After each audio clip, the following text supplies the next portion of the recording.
Et à tous sur TV5 Monde, merci d'être à nos côtés. On va commencer par les prévisions de ce samedi 12 mai. On a une nouvelle perturbation qui va arriver par la Bretagne et qui va concerner une partie des îles britanniques en descendant par la France, également le nord de l'Espagne. Ça va apporter des précipitations. On aura 20 degrés sur Paris, 17 à Londres. À l'avant, eh bien, ce sera souvent des conditions sèches estivales encore, notamment à l'est. On aura 28 degrés sur Budapest, 21 degrés sur Tallinn et également sur Stockholm, 19 degrés à Helsinki. Température un peu plus fraîche que de saison cette fois pour la Grèce.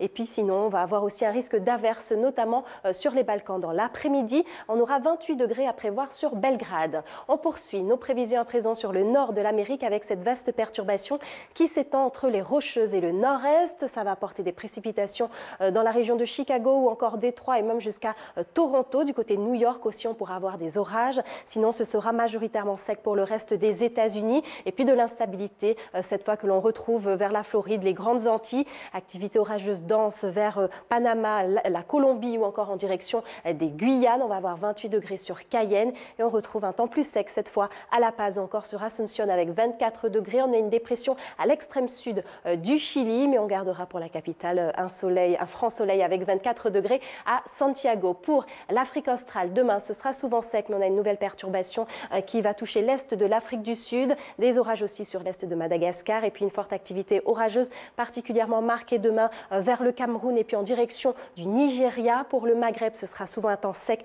malgré les quelques nuages bas sur Casablanca avec 20 degrés. Quelques rares averses l'après-midi sur l'Israël. Sinon, ce sera un temps bien sec sur la péninsule arabique, temps toujours bien perturbé vers le Caucase. Et puis en direction de Kaboul, on aura des averses avec 22 degrés. Concernant la Birmanie et puis le nord du Vietnam, là, ce sera souvent des averses, notamment sur Hanoï avec 21 degrés. Et puis le temps est perturbé sur le sud-est de l'Australie, également en Nouvelle-Zélande, avec des pluies fortes sur l'ouest, également le nord. Pour ce qui est de la Papouasie-Nouvelle-Guinée, on aura des averses l'après-midi. Et puis on est en bordure d'une perturbation sur Shanghai ou encore Pékin, perturbation qui touchera directement la Corée du Sud. On aura 17 degrés à Séoul. On se quitte à présent avec ces images de vue aérienne des dernières fissures éruptives, toujours impressionnantes, du volcan Kilauea qui a déjà détruit une trentaine d'habitations. Et puis son activité devrait s'intensifier d'ici les prochaines semaines. Merci à tous.